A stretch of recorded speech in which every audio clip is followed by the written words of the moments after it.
ละน้องจังมานั่งเศร้าเสียใจมีเรื่องอันใดเว่าสู่อ้ายฟังได้บ่หรือเขาคนนั้น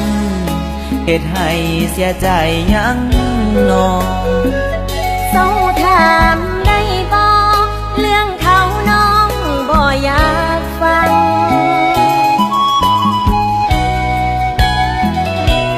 บ่อยากเห็นน้องนั้นมีน้ำตาสิมาเย้ยสันว่าที่อ้ายมาย้อนทนบ่ได้เห็นเจ้าเจ็บปวดพ่อปานมีเสียแทงใจอ้ายย้อนหาที่ทุ่มเทให้แต่ผลหลายใจจึงเป็นแบบนี้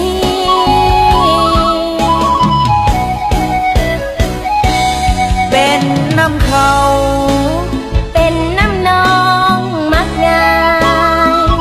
ย้อนหักเขาหลายต้องมาเสียใจแบบนี้สิบ่โทษให้ดอกโทษหัวใจน้องมันบ่มาทีหากแต่ใจเลือกอ้ายแต่กี้ก็คงบ่มีน้ำตา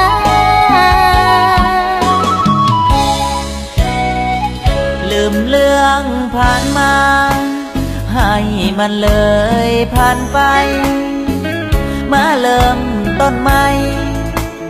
ยังบ่สายดอกนะขอใจเด้ออ้ายทุกกำลังใจและคำปรึกษาเป็นห่วงน้องเสมอมาเจ้ายังมีค่าอยู่เด้อผู้สาวเก่า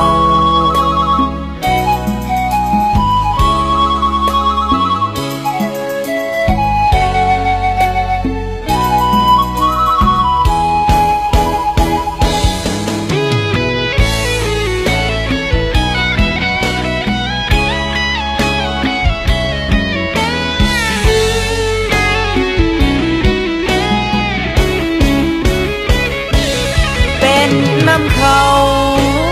เป็นน้ำน้องมักง่ายย้อนหักเขาหลายต้องมาเสียใจแบบนี้สิบ่โทษให้ดอกโทษหัวใจน้องมันบ่มาที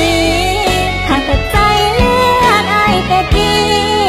ก็คงบ่มีน้ำตา